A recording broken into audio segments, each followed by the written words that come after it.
Por que que não pode participar?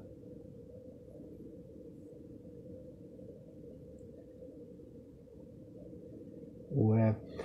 Pedro, pera aí que eu já vi que você entrou aqui, só que eu tô te adicionando e tá dizendo que não pode participar. Pedro, tá vendo aí pra ver se você consegue colocar aí de fazer uma, me chamar para fazer uma live comigo. Vê se você consegue aí. Porque eu não tô conseguindo adicionar você aqui.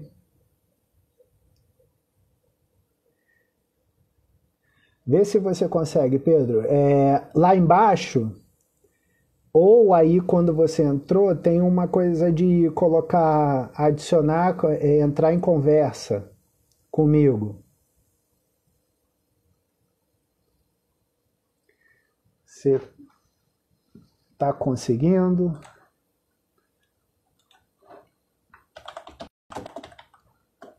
Espera aí, galera, que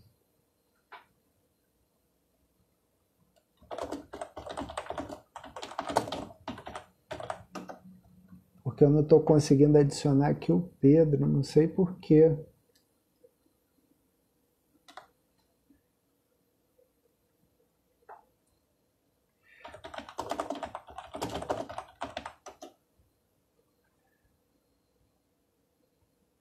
Ah, tá, mas tem que ser no celular, peraí.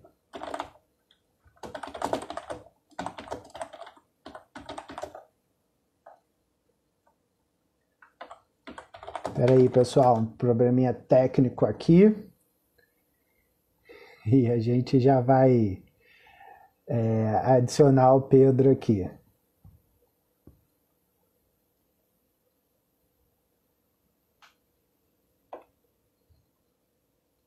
Rapidinho que eu tô vendo aqui.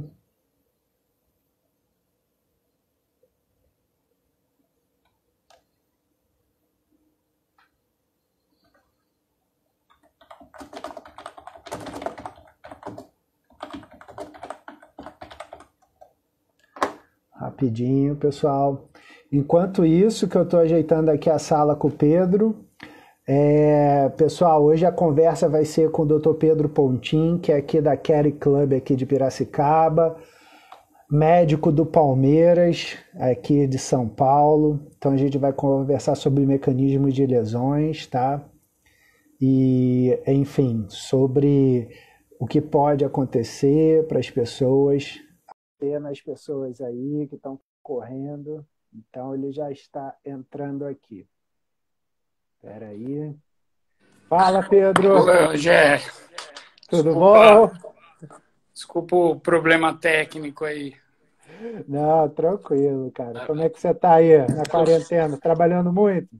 Infelizmente ou felizmente, né, depende do ponto de vista, eu tenho trabalhado bastante, porque na nossa área não tem muita pausa, né?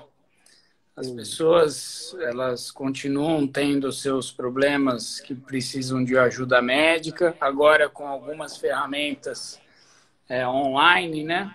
Que facilitou a vida de muita gente. Então, o trabalho continua. Legal. Pedro, eu sempre começo aqui o bate-papo, onde eu falo para você se apresentar, cara, para a pessoa que a gente vai conversar se apresentar. Fala um pouco aí do seu histórico, quem é o Pedro Pontin? Bom, eu sou médico, ortopedista, né? Fiz toda a minha formação em São Paulo. Nasci e fui criado lá. Estudei na Faculdade de Medicina da USP. Me formei em 2006.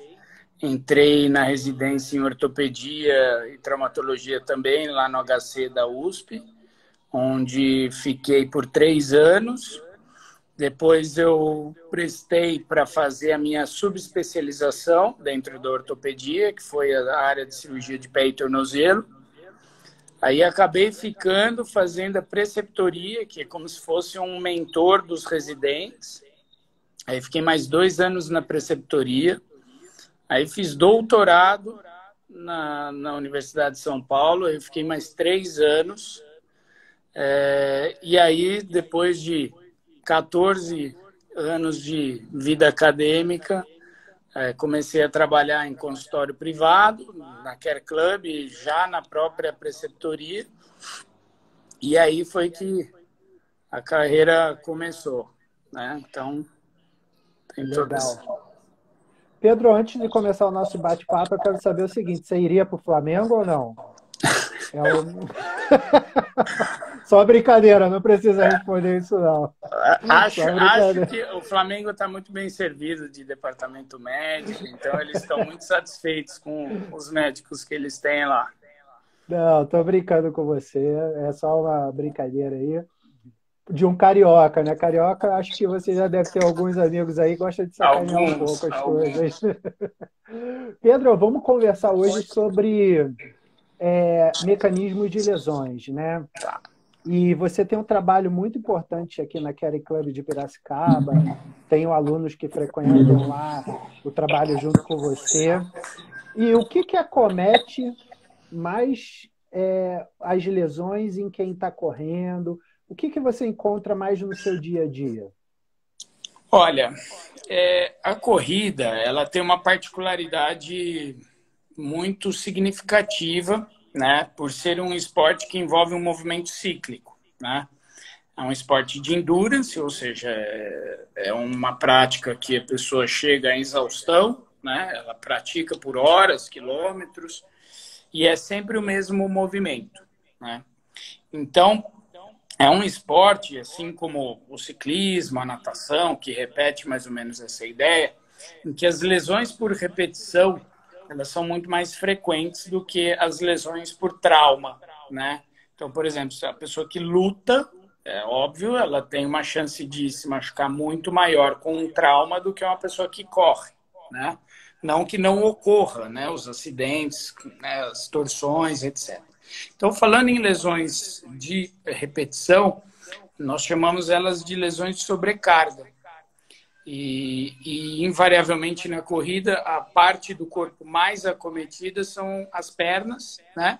Em especial a articulação do joelho e tornozelo, né?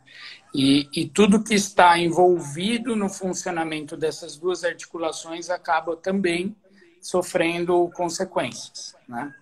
Então, se você for pensar nas lesões mais comuns, nós temos as inflamações dos joelhos, né? Principalmente a síndrome femoropatelar, que é aquela dor na frente do joelho que é muito recorrente. Tem a síndrome do atrito da banda iliotibial, que também é uma coisa muito comum. A tendinopatia patelofemoral, que é justamente a tendinite do tendão patelar. E na minha área mais específica do pé, nós temos também um quadro muito inflamatório, que é a tendinite do Aquiles, a fasciite plantar, que também é muito prevalente, e por aí vai. Legal. Ô, Pedro, a pessoa que ela corre, mas não tem nenhum tipo de fortalecimento, ou não é tão flexível como poderia ser, isso é um fator de risco para você se lesionar?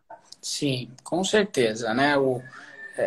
Esses esportes que envolvem, então, esse movimento repetitivo, eles exigem que a pessoa ela tenha um mínimo de um condicionamento, né? Normalmente, ela se exercita fazendo a atividade fim, que seria a corrida, mas ela não pode abandonar ou negligenciar essa parte preparatória, né? Eu costumo brincar com os pacientes dizendo que a corrida é como se ela gastasse o corpo e o treino que ela faz pensando no ganho de força seria o combustível que ela tem para gastar na corrida, né?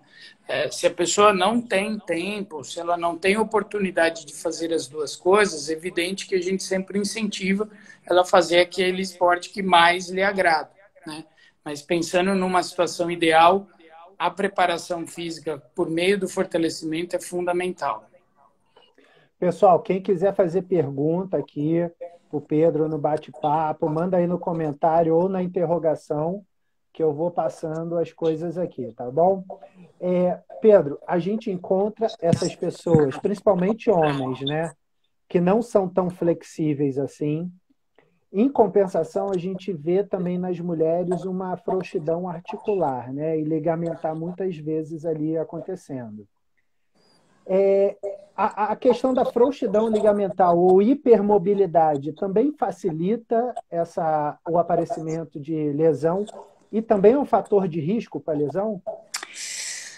Pensando em risco de lesão, para aquelas traumáticas que eu conversei, sim, a frouxidão ela é algo que propicia uma articulação, por exemplo, ter uma subluxação ou uma luxação quando ela é exposta a um trauma direto, né?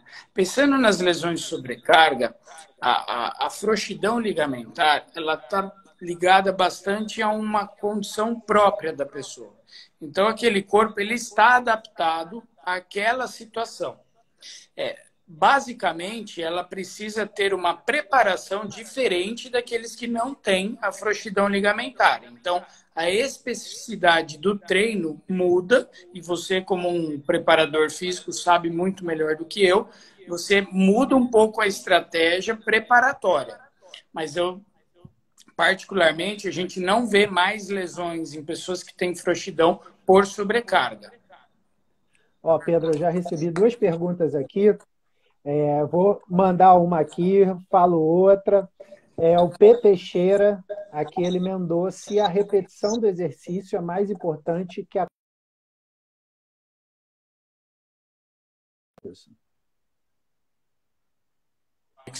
Você pode repetir? Se a repetição do exercício é, às vezes, mais importante do que a qualidade do exercício. Eu entendi, P. Teixeira, que é o número de repetições, eu acho, e ao invés da qualidade. Vamos ver se eu tento responder, se ficar, ele está aberto aí para refazer a pergunta. De novo, se a gente tem um esporte que envolve o mesmo movimento, né, com certeza absoluta, a qualidade do gesto ela é importante, né? Porque se você executa um movimento com um pequeno desnível ou com um pequeno desequilíbrio, considerando um padrão, você vai repetir esse desequilíbrio por N vezes, né? E isso lá na frente pode te trazer uma consequência. Então, a qualidade, sem dúvida, é algo que precisa ser abordado, né? Então, as pessoas que orientam os seus alunos, né, os preparadores, eles acabam fazendo sempre uma abordagem preliminar para ver o seu nível, né, para entender que nível que aquele aluno se encontra e treiná-lo para que ele consiga executar com qualidade. A repetição eu vejo como uma ferramenta para ele conseguir essa qualidade, né? Então, a pessoa ela acaba mentalizando um gesto num primeiro momento, então você faz aquele gesto de uma maneira voluntária e com a repetição você vai transformando aquele gesto de maneira automática, né? Então, você passa a executar algo natural por conta desse treino repetitivo. Espero ter respondido, não sei se foi isso. Foi isso mesmo que ele falou aí. E, Pedro, pessoas que comumente enfrentam lesões em determinadas regiões. Então, por exemplo, é muito comum, às vezes, o corredor ter um estiramento ali na panturrilha, aí, enfim, ele, depois de um tempo, ele tem novamente esse estiramento. Quem já tem lesão anterior em algum local é um fator de risco também para que você possa vir a desenvolver essa lesão novamente no futuro? Desculpa, falhou aqui. A principal fonte de lesão é uma lesão anterior, tá? Então, se você tem uma lesão muscular, aquele ponto que você lesionou, seja ele leve, moderado ou extenso, ele vai gerar uma cicatriz, a tal fibrose, né, que muitas pessoas falam, e essa fibrose, ela gera um tecido que não é idealmente contrátil, tá? Então, vira uma região de fragilidade. Com certeza, foi gerado em cima de um músculo que é solicitado. Então, falando da panturrilha, falando dos músculos posteriores de coxa, que são músculos de potência. Então, se você emprega carga nessa região, é provável que aquela fibra, aquela região que teve aquela cicatriz, tem um maior risco para falhar. Esse é o grande X da medicina esportiva, é saber como minimizar a formação dessa fibrose inefetiva, né? Legal. Ô Pedro, eu como treinador, cara, de corrida, né? Enfim, treino centenas de alunos aí, eu sempre vejo que a lesão mais comum que acomete os corredores é a canelite, né? Perfeito. E aí, o que que é a canelite e qual o mecanismo de ação para que essa lesão ocorra ali nessa região específica do corpo? A canelite, ela é popularmente chamada, né, de canelite. O nome técnico dela é síndrome do estresse tibial medial, né? Um nome bem comprido, mas ele é praticamente autoexplicativo. O que que ele diz para nós? Que aquela região da face interna da perna, ela sofre um estresse, certo? E esse estresse é provocado por muitos fatores. Primeiro, o impacto, que é algo fácil de imaginar, né? A hora que você põe o pé no chão, você tem um impacto. Este impacto leva a uma contração muscular, que faz com que você consiga estabilizar o pé, né? Essa contração, ela é a base principalmente de dois grandes músculos que estão ali naquela região. Um é o solear, que a gente trabalha ele bastante com os exercícios de panturrilha, e o outro é um chamado tibial posterior. Quando esses dois músculos fazem a contração para tentar fazer essa estabilização, eles meio que tensionam o osso. Na verdade, eles tensionam uma pequena pelinha que envolve o osso, maneira de dizer, essa pelinha é chamada de periósteo, né? E com esse esforço repetitivo, esse periósteo acaba inflamando. E aí o nome do estresse, chamado síndrome do estresse tibial ou canelite. E aí, Pedro, qual é o tratamento para isso, cara? Porque tem gente que fica tomando anti-inflamatório e não quer parar de correr. Enfim, tem gente que tenta fazer a mandinga ali, fazer uma reza braba. Qual é o tratamento para isso? Olha, a canelite, ela, assim como outras lesões por sobrecarga na corrida, elas precisam ser atacadas para serem resolvidas de fato de maneira mais abrangente, né? Porque tratar a dor é simples, né? Você não precisa nem ser médico para tratar. Você vai numa farmácia, compra um anti-inflamatório e a tendência é esse anti-inflamatório resolver momentaneamente aquela dor. Tá? Se a gente está diante de um processo inflamatório curto, pequeno, é provável que aquele comprimido resolva, né? Agora, sabendo que a corrida não para por ali, na maioria das vezes a pessoa toma o remédio e volta a treinar, né? Se você não atacar o que gerou aquele estímulo, é provável que a dor volte, às vezes até maior, porque a pessoa vai se sentir curada e vai forçar um pouco mais. Então, a gente acaba bolando estratégias para tentar cercar todos esses fatores de risco. O primeiro deles é dar condicionamento para aqueles músculos que eu falei que tensionam a tíbia, né? Então, fazer um trabalho preparatório, como a gente já falou, em cima desse segmento. Depois disso, vem uma questão também da qualidade do movimento, né? O movimento bem executado, a tendência é que a dissipação da energia seja menos lesiva para aquele osso. Então, a gente também aborda a qualidade do movimento, que a gente chama lá na clínica de reeducação funcional. E quando a dor é muito, né, exagerada, quando o remédio por si só ele não funciona, pensando no alívio da dor, que obviamente precisa também ter esse controle, a gente faz medidas de controle inflamatório, né, com as diversas modalidades de fisioterapia que existem. Então, é um trabalho multidisciplinar, se você for ver. Tem uma parte do preparador físico, que tem que caprichar um pouco mais naquele segmento, e uma parte da equipe de reabilitação fisioterápica atacando a dor e a qualidade do movimento.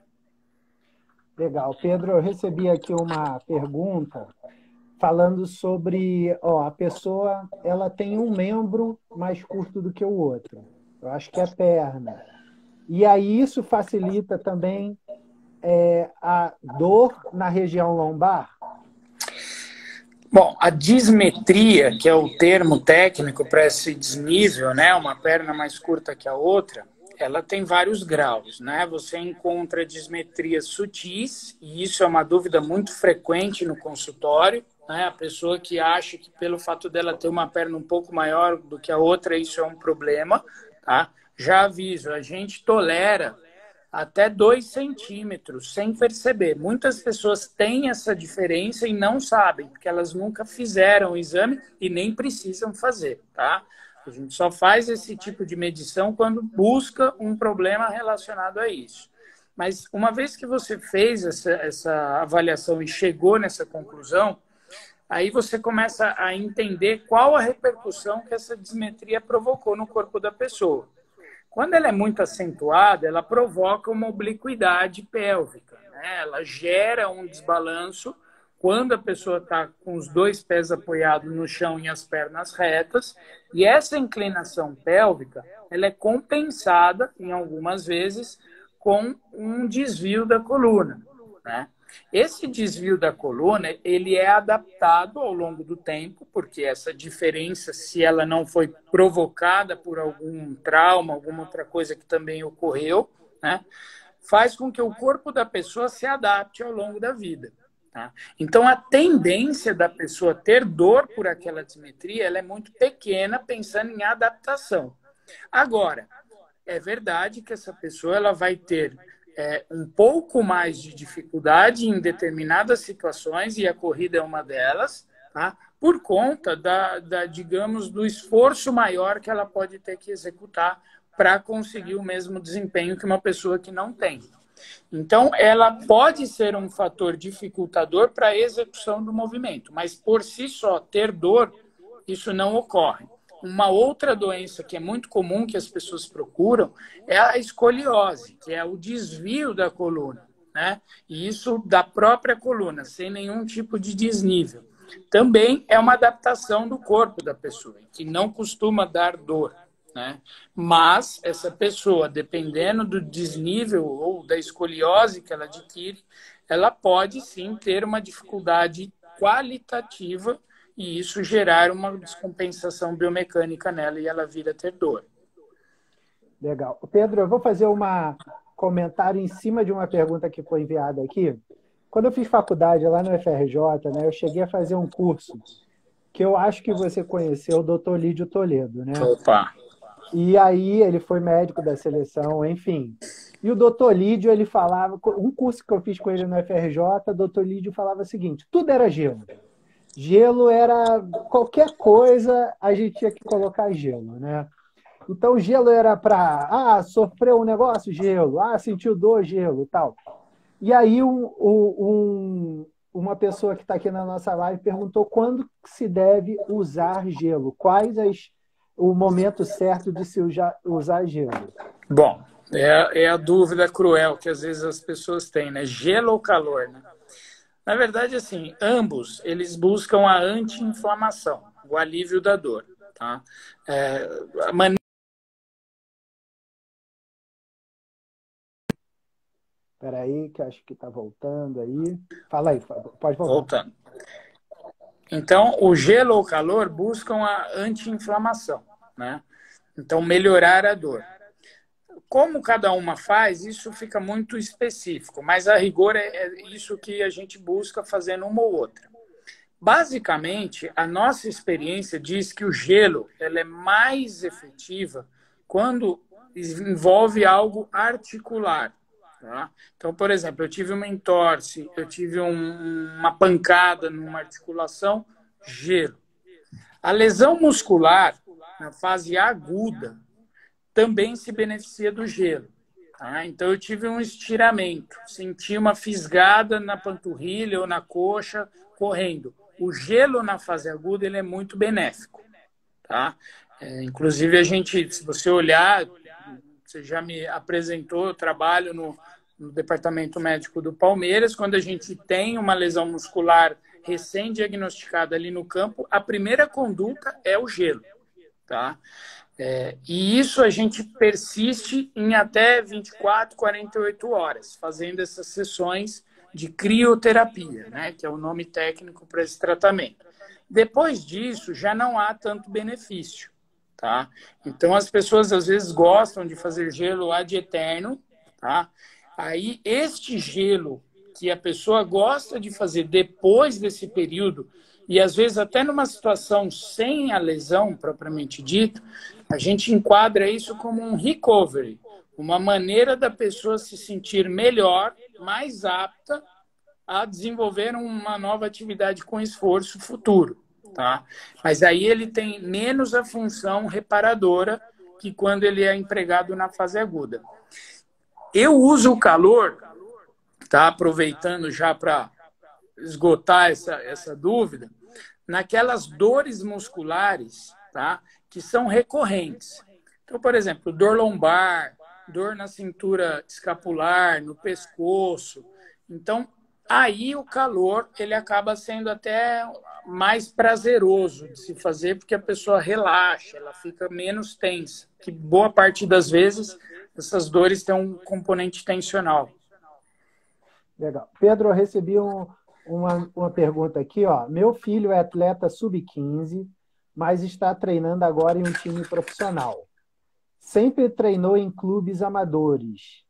Então, como diminuir as lesões do joelho devido aos locais de treinamento? Ele quis dizer terrenos que devem ser meio...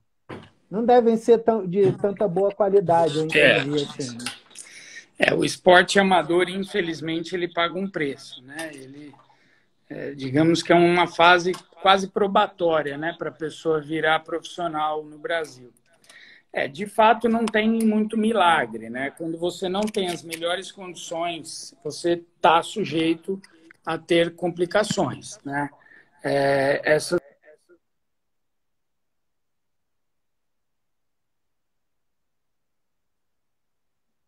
Voltou. Vai lá, pode ir. Maravilha. Então, assim, a pessoa, quando ela treina num campo irregular, né, no caso do futebol, por exemplo, que eu acho que é essa situação.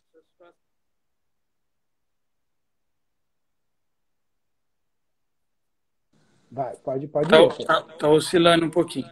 Então, o campo, ele é o local de trabalho.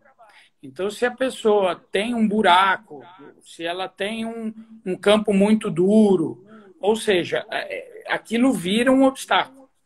Então, não tem como eu falar para a pessoa que, assim, olha, isso não é importante. É muito importante.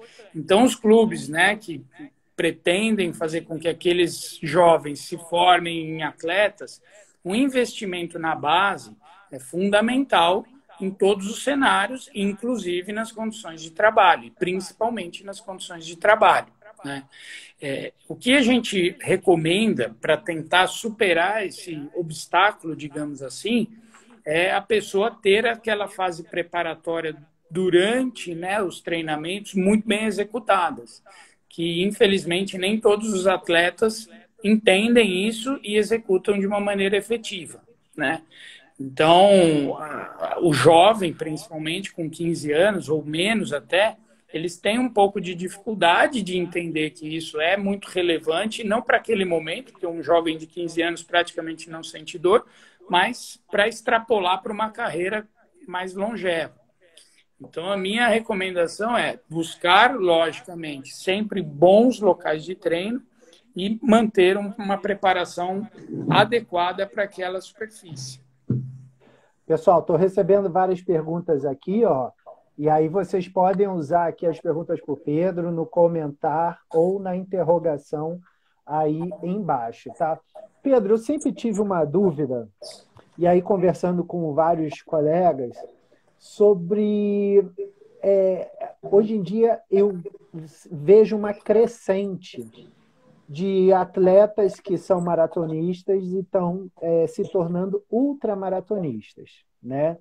E aí tem toda uma preparação específica sobre isso, e muitas vezes a gente sabe que lesão é relacionada à sobrecarga, como você muito bem falou, lesão é relacionada à sobrecarga. E aí, Pedro, minha dúvida é o seguinte, Sono influencia na lesão do atleta, do corredor, ou não? Ter uma boa noite de sono ou ter privação de sono pode influenciar nessa mecanismo de lesão ali ou não?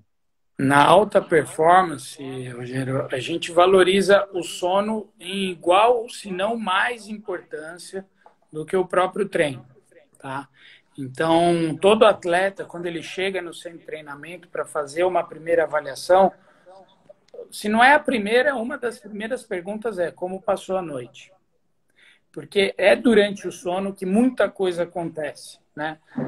Dormir não é um luxo, é uma necessidade. Assim como você precisa comer, você precisa ir ao banheiro, você precisa dormir, né?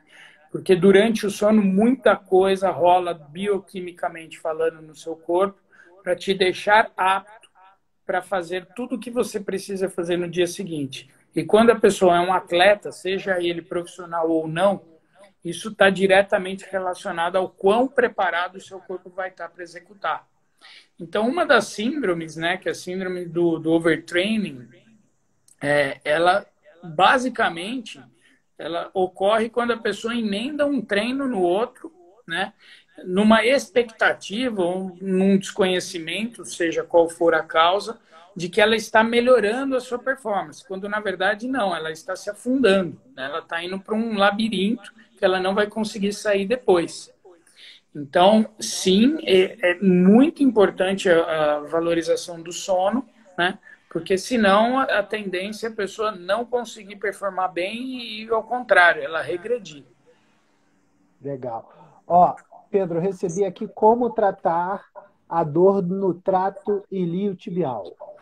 Bom, a síndrome do trato iliotibial é uma daquelas principais causas de dor no corredor que nós começamos conversando, né? Tá uma das top 5 aí das lesões dos corredores. É uma dor que a boa notícia, se é que dá para dizer assim, não é grave na maioria das vezes, apesar do incômodo ser em algumas situações bem desconfortável, né? E ela é basicamente a inflamação de um tecido que fica entre o trato iliotibial e o osso, que é o fêmur, né? A parte mais próxima ali do joelho. Entre eles tem um tecido chamado bursa que inflama e aí gera essa dor. Então, tratar a dor, assim como a gente já citou em outras lesões, é uma alternativa. Só que se a dor ela for um pouco mais acentuada, a inflamação que motivou aquela dor for um pouco mais acentuada, certamente só tratar a dor não vai ser suficiente. Então, tratamos de uma maneira mais ampla, abrangente. A musculatura tem que estar capacitada para fazer aquele movimento e sustentar o padrão, né? Aí a gente não só fala de força, mas também fala muito em flexibilidade, né? Equilíbrio de pelve, enfim. E o gesto. Então você tem que executar o movimento de tal maneira que esse atrito não ocorra, né? Então é um tratamento, de novo, multidisciplinar, que envolve bastante preparação e bastante fisioterapia.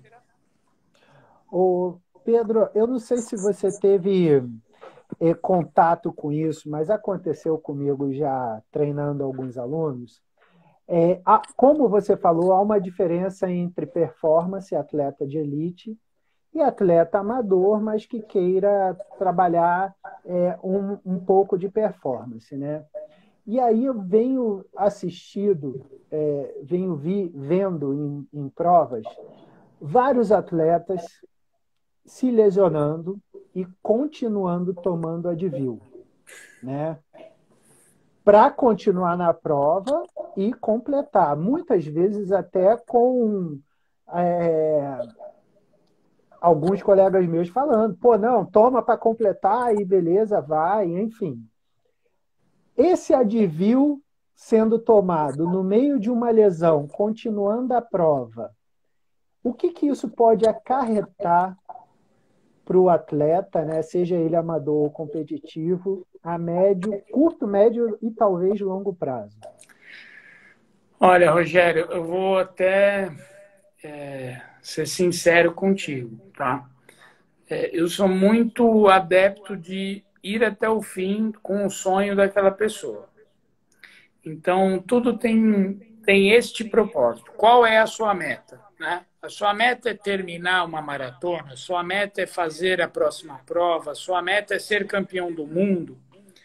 Então, eu acho que nós, médicos, somos uma ferramenta para a pessoa conseguir fazer aquilo.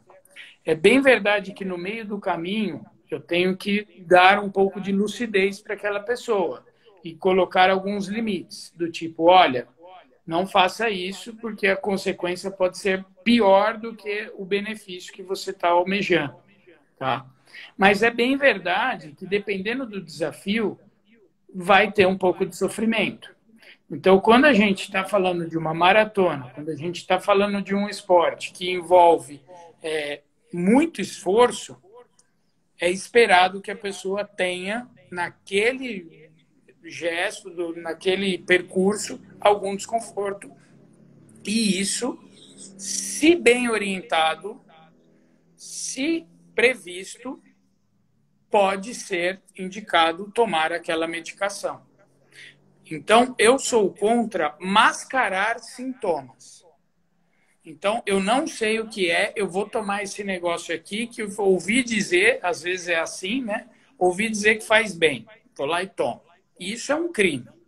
Agora, se você sabe o que é, se você tem noção que aquilo, durante o gesto esportivo, durante aquela prova, ele pode piorar um pouquinho, mas aquela medicação, ela vai te ajudar, você teve toda a recomendação, você fez um diagnóstico, você tem clareza do que está acontecendo, eu já fiz isso com meus pacientes. Inclusive, ó, por coincidência, não foi ensaiado. Essa camiseta é de um paciente que me deu em Correu sinal Nova York. do ano passado, um sinal de agradecimento por um desafio pessoal que ele tinha. A gente sabia que ia ser difícil, ele sofreu um pouco na prova.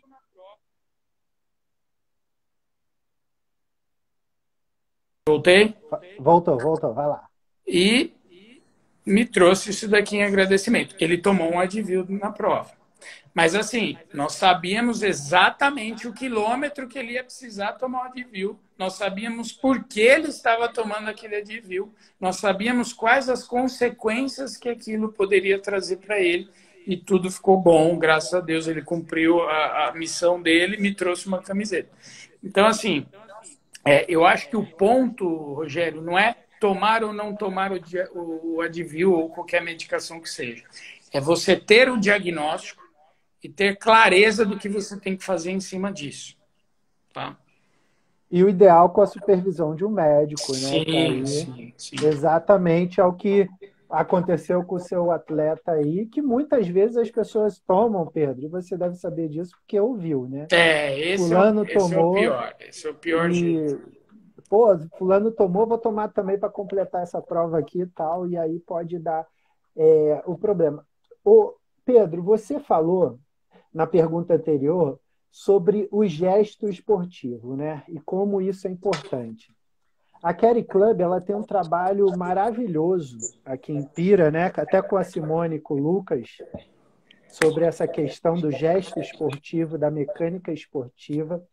E aí eu queria que você aprofundasse um pouquinho sobre o porquê que o gesto esportivo e a mecânica do esporte ali pode diminuir, né, a lesão ou um possível mecanismo de lesão do atleta. Por um motivo muito simples. Uma palavra que traduz tudo. Eficiência. Né? Quando você é eficiente, você corre menos risco, você consegue melhores resultados, você poupa, né? Você se previne de intercorrências. No nosso caso, no nosso corpo, ele tem um gesto que ele aprendeu a desenvolver, né? E desde então ele executa daquela forma. A partir do momento que você começa a fazer algo que usa esse gesto, e se esse gesto não for, digamos assim, eficiente, o seu corpo provavelmente vai fazer um esforço muito maior do que ele poderia fazer. E esse esforço muito maior, por um tempo, ele pode ser compensado por um pouco mais de força, por um pouco mais de energia, por um pouco mais de vontade. Só que vai chegar uma hora que essa compensação ela acaba. A musculatura fadiga, a articulação cede, a vontade passa a virar desânimo e aí as lesões acontecem. Então, a reeducação funcional, que é um dos pilares da Care Club, ela nasceu na reeducação funcional, ela enxerga exatamente essa oportunidade de transformar aquele gesto em algo mais eficiente.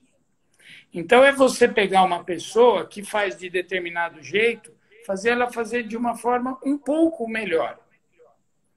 E isso vai fazer com que ela gaste menos energia, que ela poupe determinado grupo muscular que não precisaria estar sendo usado naquele momento para ser usado depois, para que ela chegue, às vezes, até mais rápido naquele objetivo dela.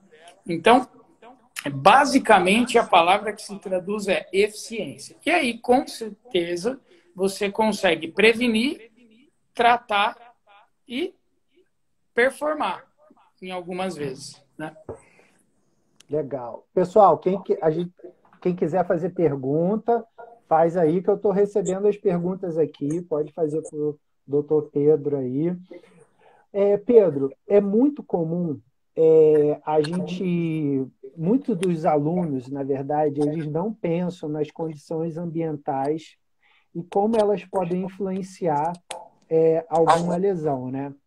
Te digo isso pelo seguinte, às vezes a pessoa gosta de correr só em subida, aí ela acaba estressando mais uma musculatura, né, do que outra, tendo uma assimetria ali das forças dos membros, ou às vezes treinar um grupamento muito mais do que o outro, tal, para ter um peitoral, para ter isso, para ter aquilo. Por que é importante a gente tentar equalizar as nossas forças do ponto de vista tanto anterior como posterior? Bom, o nosso corpo é uma máquina, né? Que ela tem que estar sempre equilibrada. Imagina que a gente tem que estar sempre assim. Se eu tenho alguma coisa que me faz ficar assim, está errado. Então, se eu tenho ações musculares que puxam para um lado, o que puxa do outro lado, chamado de antagonista, tem que fazer mais força para se equilibrar. É natural o nosso corpo ter dominância, né? Então, eu sou destro. Então, meu braço direito ele é mais usado do que o esquerdo, então ele é um pouco mais forte, né? A gente tem o exemplo do Nadal, tenista. Se você olhar bem para ele, você vê que o braço esquerdo dele nitidamente é mais forte que o braço direito, ele é canhoto, né? Isso não tem a ver com o que nós estamos falando. Nós estamos falando de dominância, tá? O agonista e o antagonista, eles são grupos musculares que atuam sobre o mesmo segmento e provocam ações opostas. Então, se eu tenho um agonista muito mais forte do que um antagonista, para haver o equilíbrio, o esforço que o antagonista tem que fazer é muito maior do que ele poderia se tivesse esse equilíbrio, tá? Porque o nosso corpo sempre vai buscar este equilíbrio. Então, fatalmente, durante esse trajeto, essa jornada desse antagonista, ele vai falhar uma certa hora. Ou, se ele não falhar, a articulação ou aquele segmento corporal que está sujeito a essas ações tem risco de falhar. Pedro, eu gosto de fazer sempre uma pergunta para todos os meus entrevistados de porte, assim como você, enfim, médicos que trabalham com isso, que é uma questão que é muito, pelo menos na minha área, ela é muito peculiar, porque cada um tem uma opinião, que é a questão do alongamento, né? E aí eu já fui em congresso, Pedro, internacional de fisiologia, com um cara da Suécia, o outro dos Estados Unidos, o caramba, cada um defendendo uma tese. Tinha gente defendendo tese de alongamento antes e depois, gente só depois, gente que tinha que espreguiçar só, que não precisava, gente que tinha que alongar, gente defendendo só cadeia posterior. E aí, eu queria saber a sua opinião. Qual é a opinião sobre o alongamento relacionado ao esporte? Bom,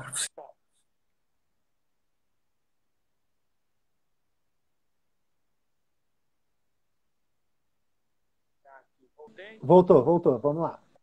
bom, o que acontece? Você começou bem, a minha opinião, tá? Porque você colocou muito bem colocado, isso é uma discussão infinita. Não quero ser apedrejado por nenhum professor que esteja aí nos observando, tá? Então é a minha opinião, na minha experiência. Eu não recomendo o alongamento antes da atividade física, tá? A gente tem algumas evidências lá no Palmeiras de que isso realmente não é necessário, apesar que tem alguns jogadores que fazem, porque se sentem bem, estão acostumados, normalmente os mais velhos, né? Porque isso é uma coisa mais antiga. E sim, nessa fase preparatória, um bom aquecimento, né? Depois da atividade, como um método de relaxamento, o alongamento, na minha ótica, ele é bem empregado, tá? Não aquele alongamento exagerado, que antigamente as pessoas falam, não, força bastante, porque o músculo precisa, né? Precisa encostar o calcanhar na nuca. Não, não precisa disso. Mas um trabalho de mobilidade articular hoje, ele já supre o objetivo que é fornecer a amplitude que aquela musculatura precisa desempenhar. Eu costumo comparar o músculo a uma mola, né? Uma mola, ela precisa do quê? Ela precisa ter força, ou seja, ela precisa contrair e ela precisa ter elasticidade para alongar. Então, essa amplitude da mola, ela vai dizer o quão potente essa mola é. Então, se o músculo não tem força para contrair, ele não é um músculo eficiente. Se ele não tem uma boa amplitude, ele também não é eficiente. E não é só com o alongamento que você consegue prover isso, né? Então, você melhor do que eu sabe que existem trabalhos de preparação física que provêem essa mobilidade, o ganho de força de uma maneira até mais prazerosa, né? Não sei vocês, mas eu detesto ficar fazendo alongamentos duradouros, né? Que são esses que funcionam. Aquele alongamentinho batendo papo, 5 minutos de colchonete, aquilo lá é um desaquecimento, né? Não é? Ô Pedro, eu recebi uma pergunta aqui, se a fascite plantar tem a ver com o peso. O que você acha? A fasciite plantar é uma celeuma na vida de todo mundo, não é só no corredor, não. No corredor é bastante prevalente, tá? Cerca de 30% dos corredores terão Fala aí, fasciite plantar, tá? E um dos fatores de risco intrínseco da pessoa é o peso, tá? Mas aí a gente está falando de um sobrepeso significativo, tá? Com o IMC, né, que é o indicador que a gente usa para calcular, é perto ou mais do que 30. E aí a pessoa já passa a ser obeso, tá bom? Abaixo disso não há evidências de que o peso tem relação, tá? O que a gente sabe é que as pessoas mais pesadas, elas podem ser descondicionadas, né? E é o que se espera, porque para a pessoa conseguir ter um ganho de peso exagerado, dificilmente ela tem uma vida ativa, né? De exercícios, enfim. Então também tem outros vieses ali, outros fatores que vêm junto com o sobrepeso que dão também esse risco mais aumentado para fasciite plantar. Legal. Ô, Pedro, eu recebi outra aqui, condromalácia patelar. Ela fala que ela sente dor sempre que corre, depois de 5 quilômetros. O que é a condromalácia patelar, então, você falando aí? Por que ela sente depois desse Dessa distância aqui, segundo ela, então. A síndrome, o condropatia, né, ou doença da cartilagem, ela é um espectro muito grande, né? É igual você chegar e falar, eu tenho febre, né? O que é a febre? Febre pode ser qualquer coisa. Então, quando eu falo eu tenho condropatia, eu estou falando que eu tenho uma doença da articulação, da cartilagem. Mas qual? Aí tem os níveis, né? A gente começa com lesões simples até lesões mais graves. As mais simples são edemas, inchaços da cartilagem. E a condromalácia nada mais é do que isso. É um inchaço, é uma fase inicial de um problema da cartilagem.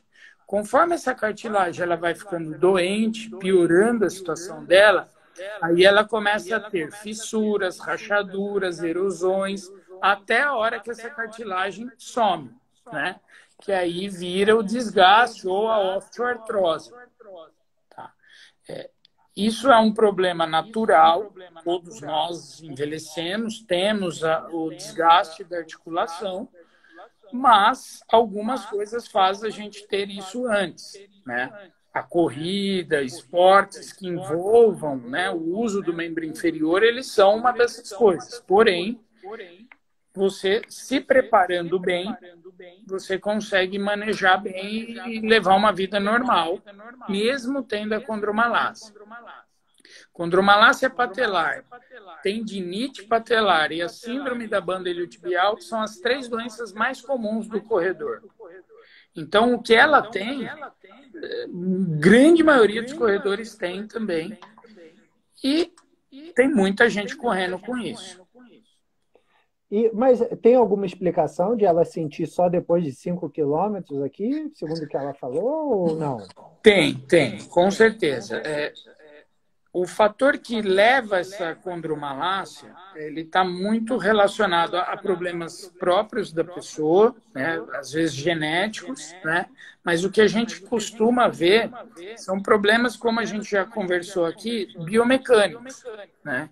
Então você tem um fenômeno chamado valgo dinâmico do joelho, que é super comum em corredores e principalmente em mulheres, que acentuam as forças sobre a patela, que é o osso que carrega essa cartilagem que está machucada. Então, é um esforço muito grande em cima de um osso que sofre, e quanto mais tempo a pessoa corre, mais a musculatura dela fadiga, menos ela consegue ajudar esse osso a suportar a carga, e aí as dores tendem a piorar com o volume. Então, hoje ela aguenta 5 quilômetros. Pode ser que lá atrás ela aguentava 10. E a tendência é, mais para frente, aguentar 2. E aí ela para de correr, né? Então, por isso que é importante buscar ajuda, passar em consulta. Esse valgismo dinâmico, gente, é quando a pessoa corre e o joelho é projetado para dentro ali, mais ou menos durante a corrida. Tem uma coisa que melhora muito, é ir lá no Lucas e na Simone, que eles resolvem isso. Eles são fera nisso. Legal. Ô, Pedro, a gente está chegando ao final da live aqui, vou fazer a última pergunta aqui que eu recebi, que é sobre... deixa eu passar aqui para o lado aqui. Tem uns grandes amigos entrando aqui. Renan Bunlai aqui é um ortopedista excelente lá de Cuiabá. Ô, Pedro, sobre dor na lombar. Por que a pessoa sente dor na lombar quando ela corre? Olha, dor na lombar é quase igual febre, né? Que eu acabei de falar. Eu tenho dor na lombar. Pode ser 1 zilhão de problemas. O mais comum de dor na lombar na corrida são as doenças compensatórias, né? Então, parte do pressuposto que se a pessoa não tem dor, exceto na corrida, ela não tem nenhum problema estrutural, né? Porque, teoricamente, a pessoa que tem problema na coluna, ela sente dor em outras ocasiões também. Então, se eu tenho dor para correr, não tem como eu negar que a corrida está relacionada à origem dessa dor. E aquilo que a gente conversou um pouquinho lá atrás, na questão da estabilidade, né? Ela pode, no quadril, ser mais pronunciada. Por quê? O quadril, assim como a coluna lombar, elas constituem um núcleo, né? É chamado de core, porque é a parte central do nosso corpo. É da onde todas as forças saem para a gente conseguir executar o movimento com o membro inferior. Então, são muitos músculos atuando em conjunto, ao mesmo tempo, às vezes em sentidos opostos, para fazer com que esse core seja equilibrado. É muito fácil você descondicionar o core, porque o trabalho para condicionar, ele é árduo, ele é prolongado, ele é rotineiro, né? Então, a corrida, ela cobra esse preço. Se a pessoa não tem um bom condicionamento de core, provavelmente ela vai pagar este preço, que é através da dor. Tá?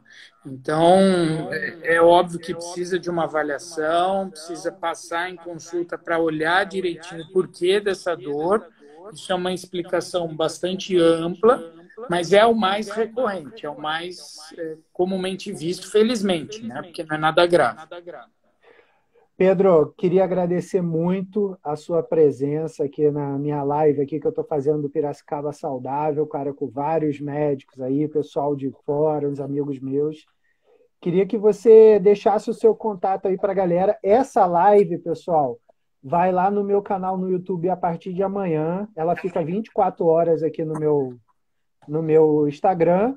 Amanhã eu coloco lá a live, passo para o Pedro, depois se ele quiser passar para os amigos aí, para quem quiser também. Então, Pedro, fica à vontade aí, cara, se despede da galera. Quem não segue o Pedro, segue aí, tem aí o Instagram dele aí. Vamos deixar ele mais famoso aí do que já é, pô, então vamos embora. Confesso que eu não sou um cara muito das mídias sociais, preciso aprender a ser, né? Mas eu quero agradecer aí o convite, Rogério. Para mim foi um prazer, passou muito rápido, a gente ficou batendo um papo legal aí. É um prazer muito grande falar sobre coisas que a gente faz e que gosta muito de fazer, né? Então, ter esse canal, eu acho que é uma iniciativa fantástica da sua parte, porque orienta bastante as pessoas. Eu acho que o incentivo à prática esportiva é o segredo de todos os males do mundo, né? Já está provado que atua desde problemas mentais até problemas físicos orgânicos graves, né?